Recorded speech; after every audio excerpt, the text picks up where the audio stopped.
보겠습니다. 히브리서 2장 1절부터 10절까지 말씀은 신약 성경 354쪽 가량에 있습니다. 다 찾으신 줄 알고 함께 읽겠습니다. 시작. 그러므로 우리는 들은 것에 더욱 유념함으로 우리가 흘러 떠내려가지 않도록 함이 마땅하니라. 천사들을 통하여 하신 말씀이 견고하게 되어 모든 범죄함과 순종하지 아니함이 공정한 보응을 받았거든. 우리가 이같이 큰 구원을 등한히 여기면 어찌 그 보응을 피하리요. 이 구원은 처음에 주로 하신 말씀이 들은 자들이 우리에게 확증한 바니, 하나님도 표적들과 기사들과 여러 가지 능력과 및 자기의 뜻을 따라 성령이 나누어 주신 것으로서 그들과 함께 증언하셨느니라. 하나님이 우리가 말하는 바 장차 올 세상을 천사들에게 복종하게 하심이 아니니라. 그러나 누구인가가 어디에서 증언하여 이르되 사람이 무엇이기에 주께서 그를 생각하시며 인자가 무엇이기에 주께서 그를 돌보시나이까. 그를 잠시 동안 천사보다 못하게 하시며 영광과 존귀로 관을 씌우시며 만물을 그 발 아래에 복종하게 하셨느니라 하였으니, 만물로 그에게 복종하게 하셨은즉 복종하지 않은 것이 하나도 없어야 하겠으나, 지금 우리가 만물이 아직 그에게 복종하고 있는 것을 보지 못하고 오직 우리가 천사들보다 잠시 동안 못하게 하심을 입은 자, 곧 죽음의 고난 받으심으로 말미암아 영광과 존귀로 관을 쓰신 예수를 보니, 이를 행하심은 하나님의 은혜로 말미암아 모든 사람을 위하여 죽음을 맛보려 하심이라. 그러므로 만물이 그를 위하고 또한 그로 말미암은 이가 많은 아들들을 이끌어 영광에 들어가게 하시는 일에 그들의 구원의 창시자를 고난을 통하여 온전하게 하심이 합당하도다. 아멘. 말씀과 예배를 위해 기도하겠습니다. 존귀하신 하나님 아버지, 주님께서 우리에게 베푸신 그날 그 큰 구원을 우리로 우리의 마음과 몸과 우리의 영혼이 함께 응답함으로 우리 주님을 기쁜 마음으로 순종하며 신앙생활 할 수 있는 저희들 모두가 될 수 있도록 인도해 주옵시고, 오늘 이 말씀을 그런 신앙 가운데로 우리를 이끌어가는 일에 사용하여 주시옵소서. 예배를 주님께 의탁하며 감사할 때 귀하신 우리 주 예수 그리스도 이름으로 기도하옵나이다. 아멘. 자리에 앉으시겠습니다.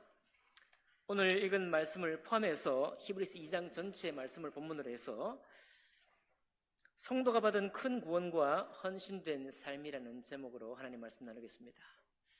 먼저 사진 한 번 띄워주실까요?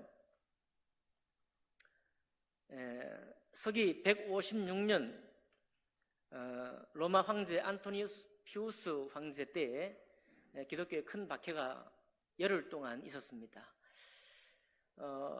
로마 황제 가운데는 가장 선한 임금이라고 하는 오현제라는 왕들이 있습니다. 근데 일반 세속 역사 속에서 오현제, 아주 로마를 강성하게 하고 또 부국하게 하고 했던 이 좋은 통치자 안에서 똑같이 기독교인에 대한 박해는 있었습니다.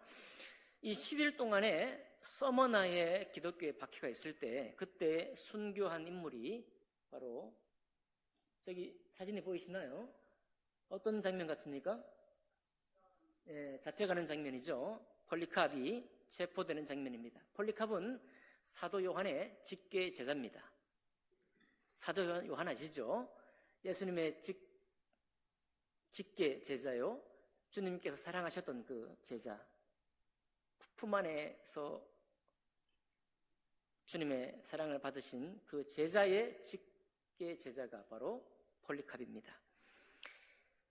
폴리캅이 신앙을 이유로 저렇게 체포되어 잡혀갔습니다. 잡혀가니까 기도하겠죠. 그 다음 장면 보여주실까요? 폴리카비 기도하는 장면입니다. 근데 그림이 잘 보일지 모르겠어요. 네, 기도하고 있습니다.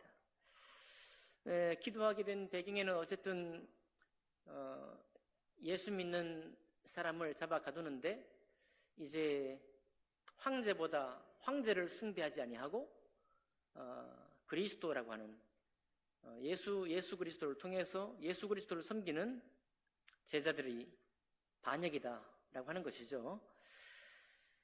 서머나의 이 폴리캅을 잡아갔던 서머나의 치안감이 이렇게 얘기를 했습니다. 폴리캅에게 아니 가이사 황제를 신이라고 말하고 그에게 제사를 지내고 당신 목숨을 구하는 게 뭐가 그리 어렵냐 이렇게 얘기하는 거죠. 우리나라 역사를 따지면 일제시대 신사참배하고 비슷한 거죠. 신사참배 한번 하고 절 한번 끄떡하고 네 목숨 구하는 것이 뭐 그리 대수냐 뭐 그리 그게 어려워서 죽으려고 하느냐 이렇게 서머나의 치안감이 폴리캅에게 얘기를 했습니다. 폴리캅이 대답하는 말이 나는 86년 동안 예수님을 섬기며 살아왔는데 그 예수님께서 한 번도 나에게 그 86년 인생 동안 한 번도 나에게 해를 끼친 일이 없습니다. 그런데 어떻게 나를 구원하신 나의 왕을 모독할 수가 있겠습니까? 라고 하는 대답으로 결국은 화형으로 불에 타서 순교하는 그런 생애를 마치게 되었습니다. 이 폴리캅을 지켜보던 사람들이 다 하나같이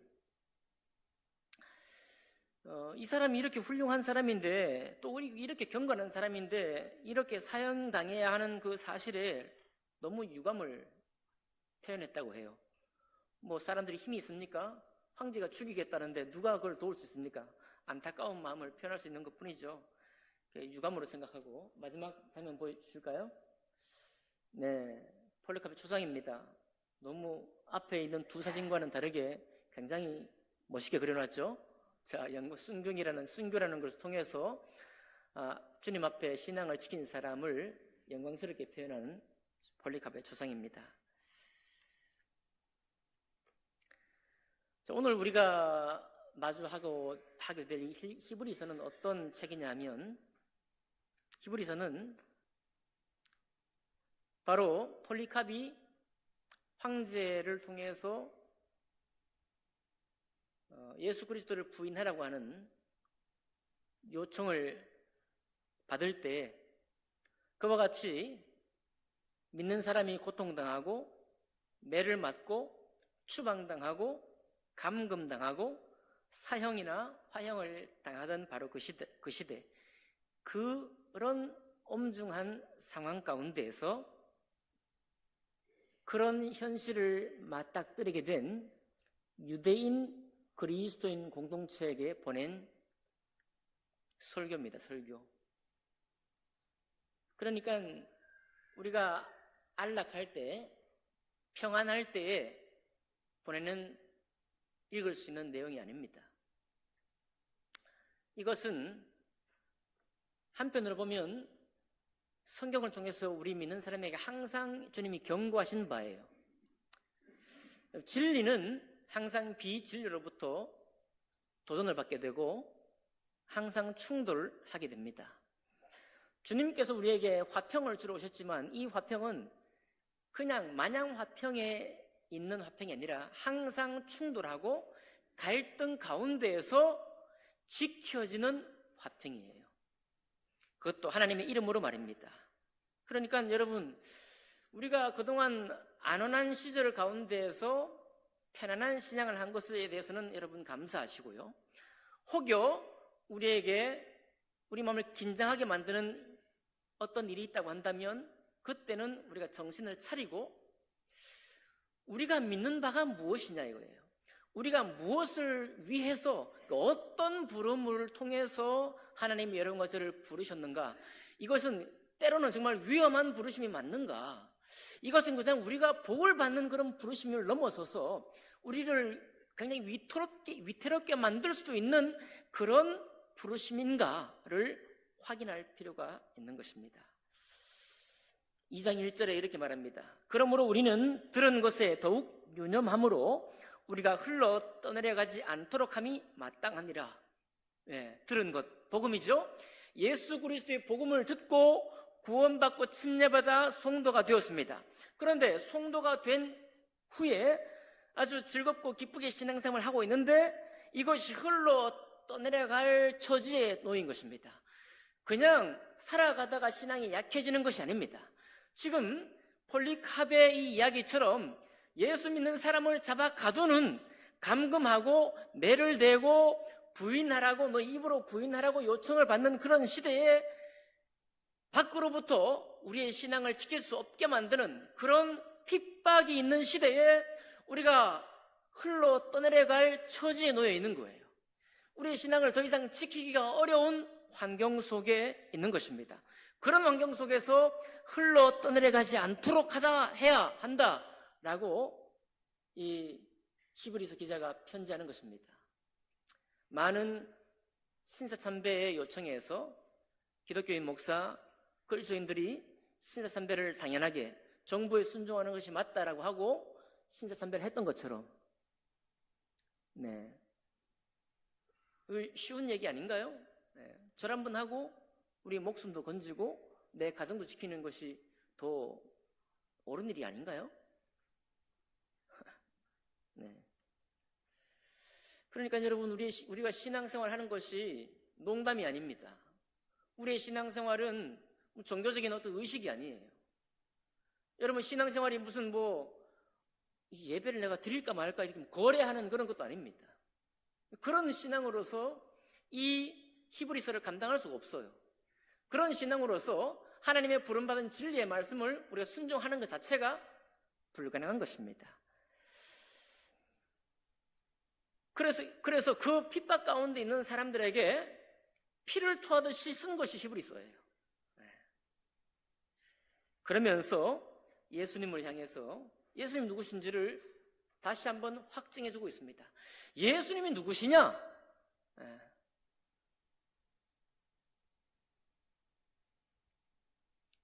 예수님께서 우리에게 산타클로스를, 또 성탄에 아름다운 별빛을 내고 아름다운 장식을 통해서 반짝반짝이고 캐롤이 넘쳐 흘러나고 이와 같은, 그야말로 축제 중에 축제, 단지 축제와 같은 그런 부르심을 통해서 우리가 오셨느냐?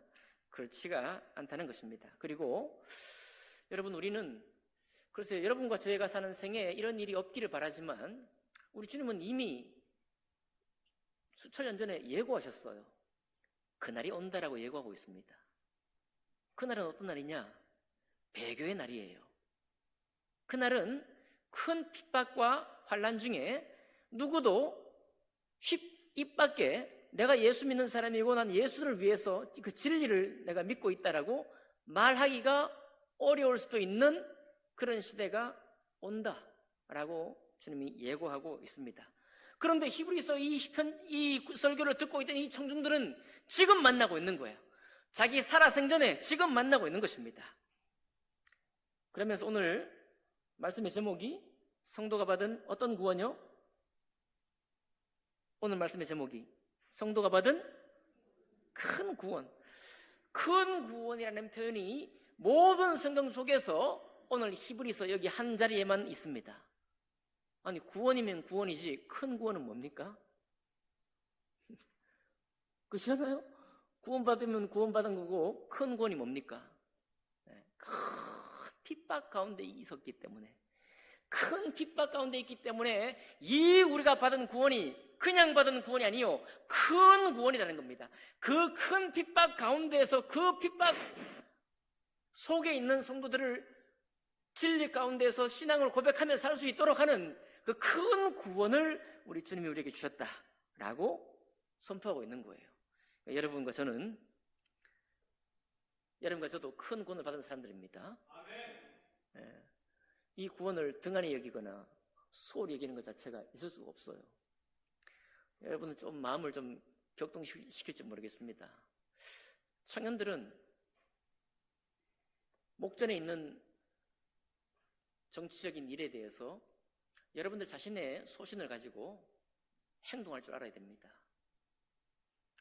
정치는 여러분, 가장 좋은 정치는 우리 시민들로, 국민들로 하여금 정치에 관심이 없이 자기 할 일에 집중할 수 있도록 만드는 것이 가장 좋은 정치입니다. 그런 얘기 들어보셨죠? 네. 우리가 왜 정치에 관심을 둡니까? 우리는 신앙생활과 우리 자신의 생업에 관심을 두는 것이 정상입니다. 그런데 가끔 이런 날이 생겨요. 우리를 건드립니다. 나라를 생각하게 만들고요, 정치적인 견해를 가지게 만드는 거죠.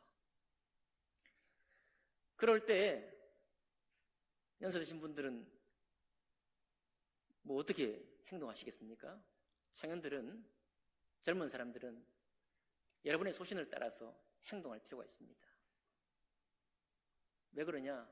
그 행동을 통해서 내가 무엇을 믿고 내가 어디에 서 있는지를 확인을 해야 돼요.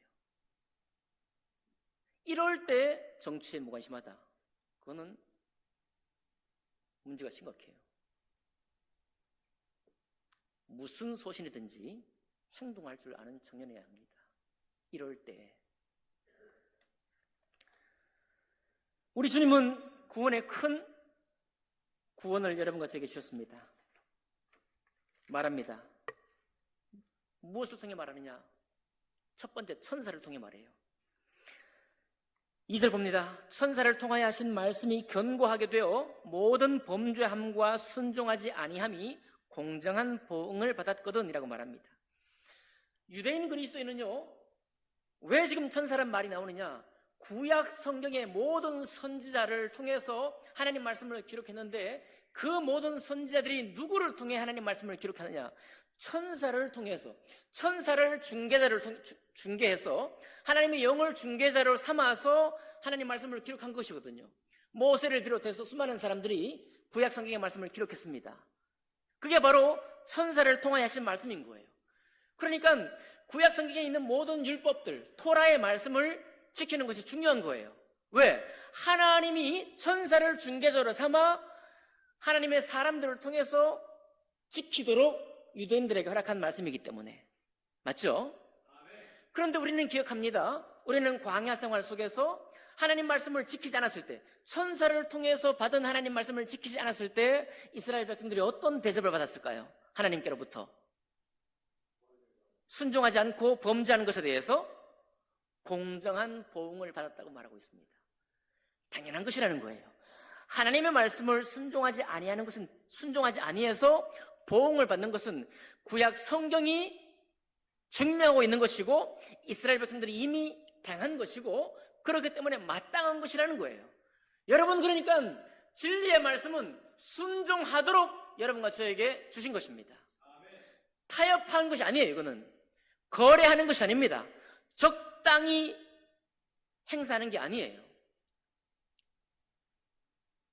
다시 말씀드리지만 여러분과 저의 생애에 신앙적인 도전, 내가 예수 믿는다는 고백을 우리처럼 자유롭게 하지 못할 어떤 때가 온다고 할 때, 그때 그날의 내 입술의 준비는 언제 하느냐? 지금 안온할 때 하는 것입니다. 지금 평안할 때 그 고백의 준비를 하는 거예요. 과연 나의 신앙이 그만큼의 신앙으로 내가 지금 준비되어 있느냐?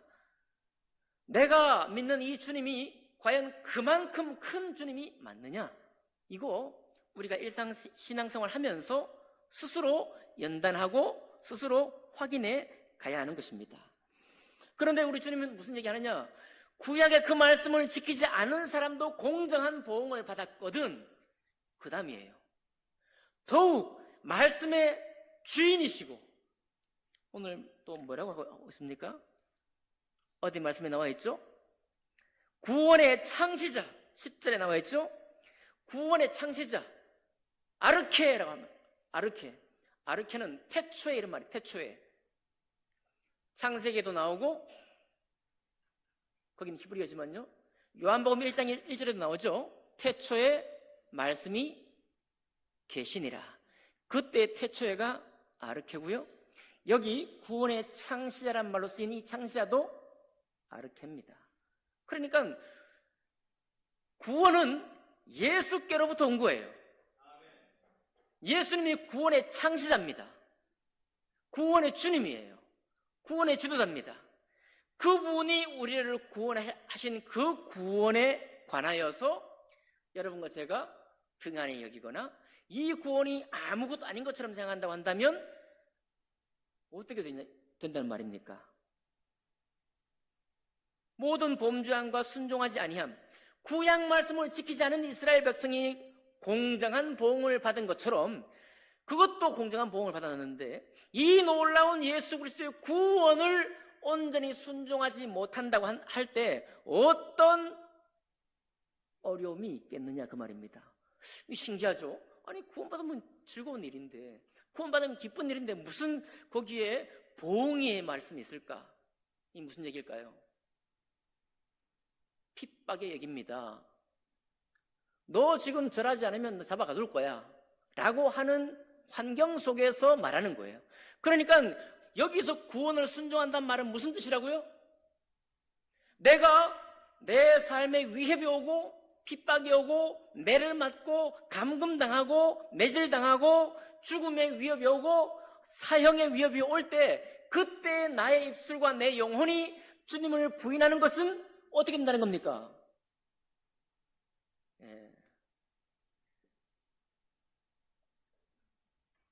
그거 격려하는 거예요. 그러지 말라.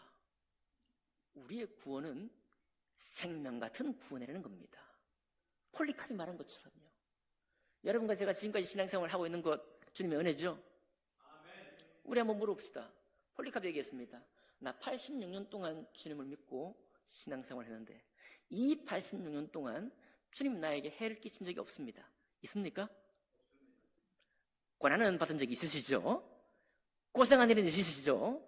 그러나 주님이 우리를 배반하시거나 우리를 등진 적은 없습니다.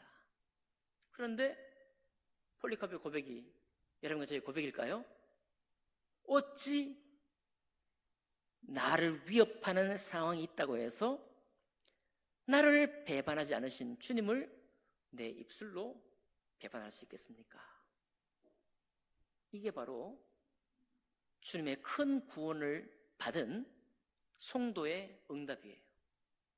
그러니까 여러분, 이 구원은 너무 낭만적인 구원이 아니에요. 그렇죠? 이 구원은 너무 소박한 그런 응답도 아닙니다. 여기서 말하는 이 큰 구원에 대한 응답은 그냥 되는 게 아니에요. 살 떨리는 것입니다. 여기는 죽음의 위협이 있는 그 구원의 고백을 말하고 있는 거예요. 그럴 때에도 우리의 입술이 하나님을 향해서 온전한 구원의 주님으로 계속 높일 수 있겠느냐라고 말하는 것입니다. 여기 중에 얼마나 우리는 끌려갈 수 있을 거예요. 여러분, 그러니까 이런 신앙 앞에서는요, 여러분의 담임 목사님을 저를 그냥 마냥 바라보시면 안 돼요. 그렇죠? 이거는 우리의 개인적인 고백입니다. 여러분, 목회 지도자들 그냥 맥락 없이 따라가시면 안 돼요. 그분들이 다 신사참배했잖아요. 그죠? 그분들이 신사참배했습니다. 심지어 일본의 침묵이라는 소설도 나왔지 않습니까? 주님을 밟아라. 주님 그래놓고 주님을 밟고 지나가라. 그 살 떨리는 순간을 맞닥뜨렸을 때 우리의 이 구원받은 믿음은 어디로 가 있을까? 도망가 있을까? 어디로 가 있을까라고 히브리서 기자가 여러분과 저에게 도전하고 있는 것입니다. 그러면서 주님이 우리에게 주신 이 구원이 어떤 구원이냐를 이제 말씀해 주고 있는 것입니다. 5절 볼까요? 하나님이 우리가 말하는 바 장차 올 세상을 천사들에게 복종하게 하심이 아니니라. 지금 유대인들은요, 구약 성경을 믿고 있지만 사실 유대인들이 추구하는 것 중에 중요한 게 표적입니다. 표적. 헬라인은 지혜를 구하고 유대인들은 표적을 구한다 그러잖아요. 그러니까 천사를 믿는 이 신앙이 여전히 있는 거예요, 유대인들에게. 왜요? 그럴 만하죠. 구약에 있는 말씀을 누구를 통해서 왔다고? 구약에 있는 말씀이 천사를 통해서 하나님의 사람들을 감동해서 썼다고 말하고 있잖아요. 그러니까 천사는 굉장히 중요한 거죠. 지금 이 시대에도 천사는 수호천사라는 이름으로 우리에게 아주 좋은 생각을 주잖아요. 그죠? 좋은 인상을 주잖아요. 그리고 점을 본다든지 운을 친다든지 뭐 이런 것도 다 그런 신들의 세계요. 뭔가 좀 계시적인 어떤 징후, 경험이 있으면 우리 마음이 편해지고, 어떤 위험한 선택 가운데 있더라도 편안하게 선택할 수 있을 것 같은 우리가 생각을 하고 있는 것입니다. 그런데 중요한 건 뭡니까? 장차 올 세상을 천사들에게 복종하기 위해서 하나님이 일을 행한 게 아니에요. 뭐라고 했습니까? 6절에 보니까 그러나 누구인가가 어디에서 증언하여 이르되 사람이 무엇이기에 주께서 그를 생각하시며 인자가 무엇이기에 주께서 그를 돌보시나이까. 그를 잠시 동안 천사보다 못하게 하시며 영광과 존귀로 관을 씌우시며 만물을 그 발 아래에 복종하게 하셨으니 라고 말하고 있습니다. 자, 주님께서 주신 이 큰 구원은 이스라엘 백성 유대인들이 생각하는 것처럼 천사들을 위해서, 장차 올 나라를 천사들을 위해서 베푼 게 아니에요. 그럼 누구를 위해 베푼 것이냐? 놀랍습니다. 누구를 위한 것이냐면 예수 그리스도의 이 큰 구원을 믿고 있는 여러분과 저를 위해서 장차 올 세상이 마련된 거예요. 여러분과 저를 위해서 말입니다.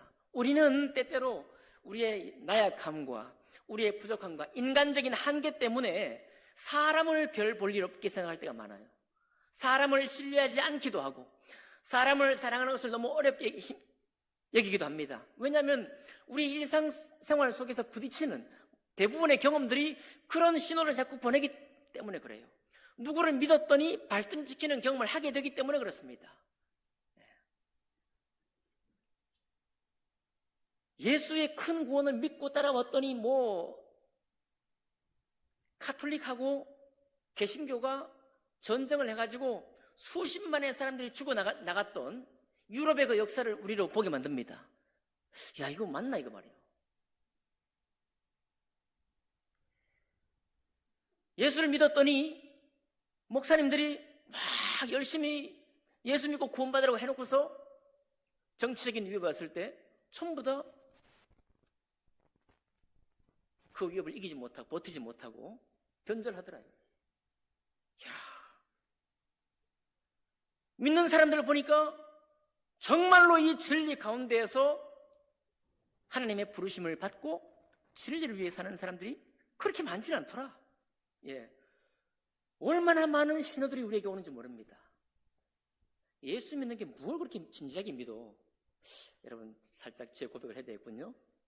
제가 결혼하자마자 했던 얘기, 결혼을 준비하게 할 때 난 예수 너무 세게 믿는 사람 안 좋아해. 제가 했던 거. 부끄러워라. 예수는 뭐 세계 있는 이 광신이라고 그러잖아요. 광신 안 좋아한다고 나는. 네. 광신으로 가면 안 되죠. 그러나 여러분, 예수 믿을 때 확실히 믿어야 되잖아요.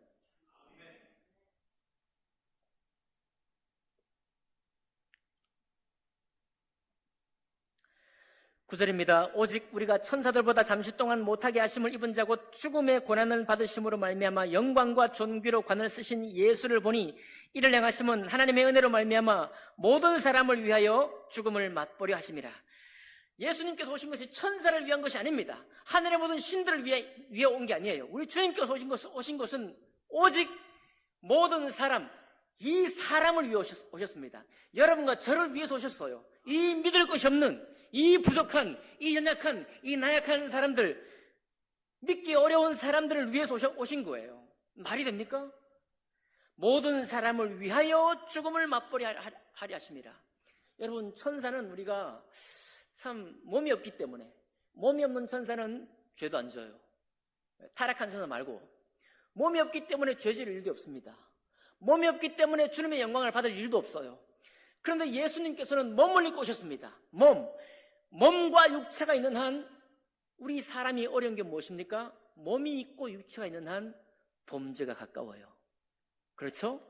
나약함이 가깝습니다. 하나님은 영이셔요. 하나님은 몸을 가지고 있지 않습니다. 몸을 가지고 있지 않으시기 때문에 하나님은 영원히 선하시고 영원히 지존하신 분이신 거예요. 그런데 우리는 생김새도 각자 생겼고 날 때부터 경험한 경험도 다르고 가정의 환경도 다르고 몸의 제한을 받고 있습니다. 배나무가 사과나무가 될 수 없는 것처럼, 사과나무가 포도나무가 될 수 없는 것처럼, 나는 다른 사람의 것을 가지고 싶어도 나 이외의 것이 될 수는 없는 그런 제한이 있는, 한계가 있는 사람이 바로 여러분과 저예요. 그런데 예수님께서 왜 오셨느냐?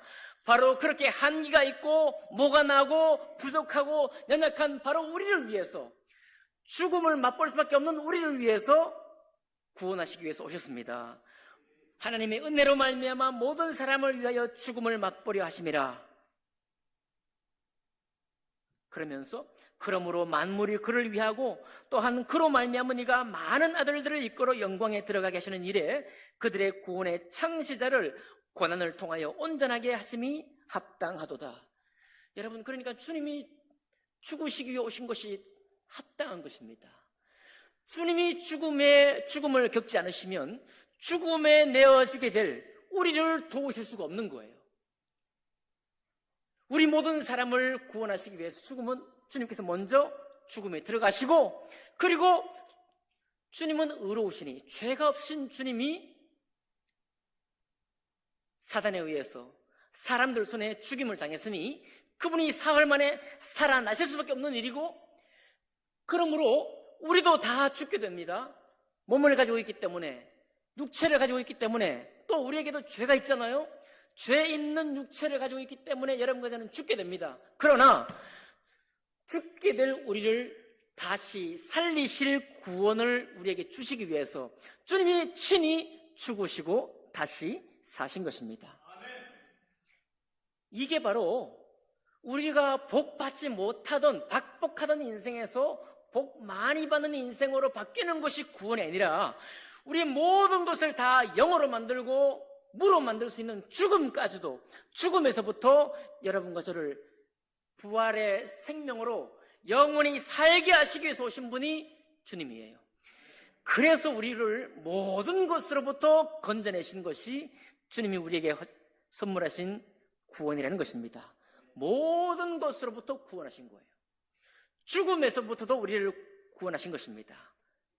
그것을 오늘 여러분과 저에게 믿도록 말씀하고 있는 거예요. 어떤 처지인데요, 지금? 죽음의 위협을 받고 있는 처지예요.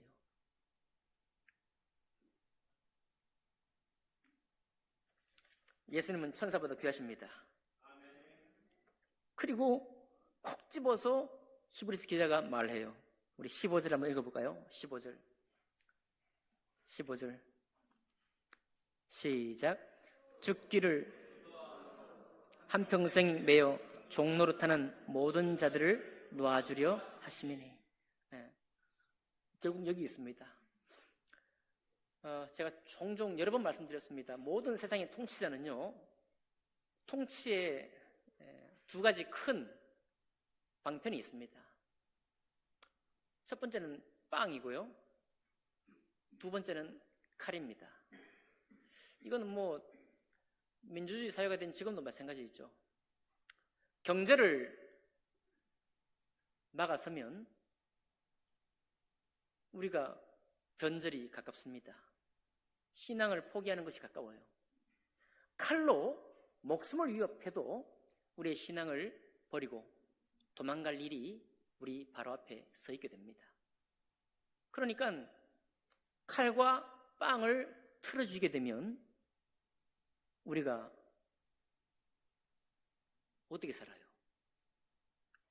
지금 히브리 공동체가 당한 일이 바로 칼과 빵을 틀어주고 있습니다. 그때 주님이 하시는 권면이에요. 죽기를 무서워함으로 한평생에 매어 종노릇하는 모든 자들, 그러니까 우리가 박복하던 사람이 복을 많이 얻는 이 정도 가지고는 죽음의 위협을 넘어갈 수가 있어 없어요? 없어요. 평안할 때의 신앙입니다. 좋을 때의 신앙일 수밖에 없는 거예요. 그런데 주님께서 도전하는 것입니다. 왜 주님이 죽으셨느냐 이 말이에요. 주님은 왜 죽으셨느냐? 그냥 예수님은 죽으시고 3일 만에 부활하셨지, 이렇게 공식적으로 이해하라고 주신 말씀이 아니에요. 14절 봅니다. 자녀들은 혈과 육에 속하였음에 그도 또한 같은 모양으로 혈과 육을 함께 지니심은 죽음을 통하여 죽음의 세력을 잡은 자 곧 마귀를 멸하시며 라고 말했어요. 그러니까 마귀가 우리를 통치하려고 할 때 무엇을 틀어지고 통치하느냐 하면 죽음의 위협을 틀어지고 통치하는 거예요. 죽음의 위협을 가지고 틀어줍니다. 그래서 우리 마음의 신앙의 고백이 바뀌고 변절하고 굴복하는 거예요. 그런데 주님께서 그 혈과 육 때문에 우리가 가질 수밖에 없는 한계, 이 제한, 있는데 바로 그 우리의 혈과 육, 이 몸에 있는 모습 그대로 오신 거예요. 우리와 똑같은 모양으로. 그리고 죽음을 통하여 당신이 죽어서 죽음의 세력을 잡은 자 곧 마귀를 멸하기 위해 오셨다. 그러니까 주님의 죽으심은 우리의 죽음에 대한, 우리의 죽을 것에 대한 길이요 문입니다. 죽기를 무서워함으로 한평생에 매어 종노릇하는 모든 자들을 놓아주려 하심이라. 18절 마지막 절이죠. 그가 시험을 받아 고난을 당하셨은즉 시험 받는 자들을 능히 도우실 수 있느니라. 그러니 여러분, 이것이 기독교가 탄생한 이후에, 교회가 세워진 이후에 끊임없이 피 흘림이 예수님만 피 흘림이 있었던 것이 아니고 12사도가 전부 다 어떻게 됐어요? 12사도 전부 피 흘림이 되었고, 그 사도의 직계 제자였던 폴리카프도 자기 신앙을 피 흘려서 지켜냈고, 여기 우리 대한민국에 이 신앙이 들어올 때 가톨릭 신부들이, 수많은 신부들이 피 흘려 순교함으로 믿음의 길이 열렸죠. 그런가요? 그러니까 이게 먼 옛날, 동화같이 먼 옛날 이야기가 아닌 것입니다. 다시 말씀드리지만 우리의 신앙이 신앙적인 시련이 오는 날이 그렇게 옛날 일이 아니라 장차 예고된 날입니다. 성도의 3분의 2가, 성도의 3분의 1이 떨어질 것이다 라고 이미 계시록을 통해서 우리에게 예고한 바예요. 그때 가면 내가 챙겨봐야지, 그런 일이 생길 때 내가 챙겨봐야지, 아닙니다. 우리의 신앙이 이렇게 안전할 때, 우리의 삶이 이렇게 안온할 때 우리의 신앙이 무엇을 위해 준비되어야 될 것이냐, 우리의 구원을 어떠한 구원으로 내가 믿고 살아갈 것이냐, 지금 준비하는 거예요. 내가 믿는 믿음이 어떠한 믿음이냐, 어떤 믿음으로 세워지기를 원하느냐, 지금 확인하는 것입니다. 이렇게 보니까 예수님의 십자가가 좀 새롭지 않습니까? 주님이 우리를 위해 죽으셨다는 것이, 나는 안 죽어도 되고 주님이 대신 죽으셨으니 나는 안 죽어도 되는구나, 아닌 것 같죠? 아닌 것 같아요. 네, 아닙니다. 죽음이 먼저, 그리고 영원히 우리를 큰 구원의 길로, 죽음을 이길 수 있는 길로, 죽고도 죽음을 이길 수 있는 길로 우리를 인도하신 것입니다. 그리고 하신 말씀이 죽기를 무서워함으로 한평생 매어 종노릇하는 모든 자들을 해방하려고 내가 왔다는 거예요. 이마만큼의 자유를 우리에게 주셨습니다. 그러니까 세상에 있는 모든 우리를 얽어매고 있는 얽매게 하는 모든 것들로부터 우리를 진리로 자유케 하신 거예요.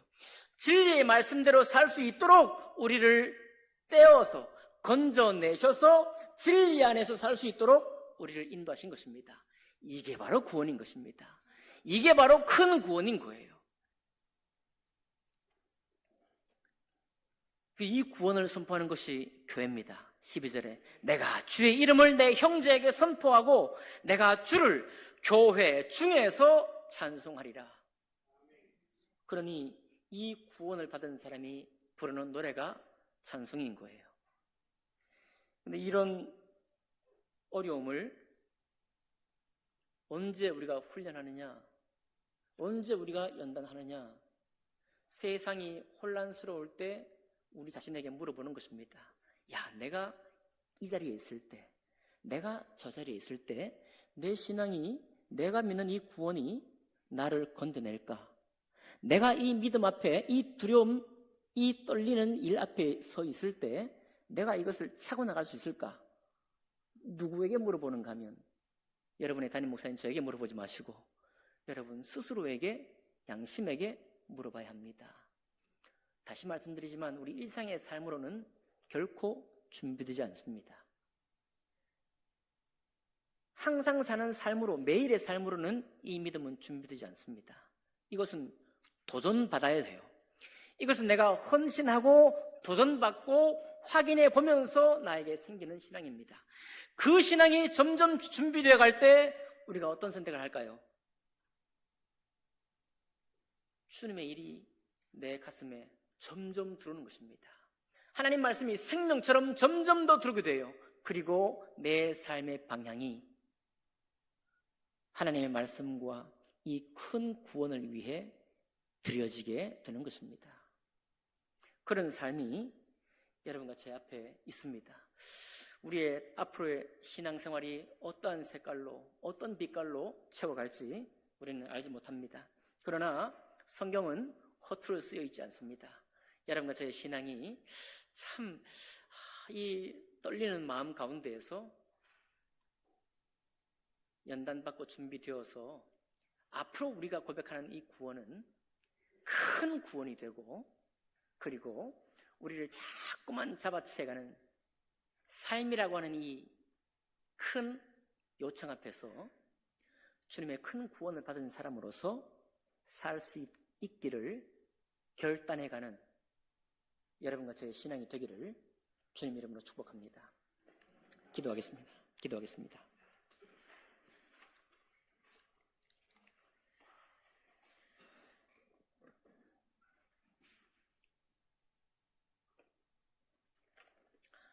네, 이 시간 잠깐 우리 주님 앞에 고백하겠습니다. 네, 우리의 평안했던 일상들, 너무 즐겁고 아름다웠던 우리의 신앙생활들 감사합니다. 그런데 오늘 히브리서를 통해 주님께서는 우리의 일생을 마치 걸고 결단을 내리는 것처럼 마치 예수님께서 예루살렘에 올라가시기로 결정하시고 올라가셨던 것처럼 우리의 신앙을 결정된 신앙으로 안내하고 있습니다. 어찌 허투루 들을 수 있을까요? 이 시간 우리 고백하겠습니다. 오 주님, 히브리서의 성도들이 맞닥뜨렸던 그 살떨리는 기억 가운데서 주님의 구원의 고백은 천국 가는 고백이 아니요 살아있는 동안에 죽음의 위협 가운데 직면해 있을 때조차도 주님이 나를 구원하셨습니다 라는 고백의 간증이 되기를 원하고 계십니다. 나의 믿음이 그런 믿음이 될 수 있도록 도와주십시오. 고백하겠습니다. 하나님 아버지, 주님을 찬송합니다. 주님을 감사하고 하나님의 이 부르심의 신실함을, 이 생명 같은 부르심을 고백하기를 원합니다. 주님 도우시고 축복해 주시옵소서. 주님 승하게 인도해 주시옵소서. 나의 생명 같은 믿음을 줄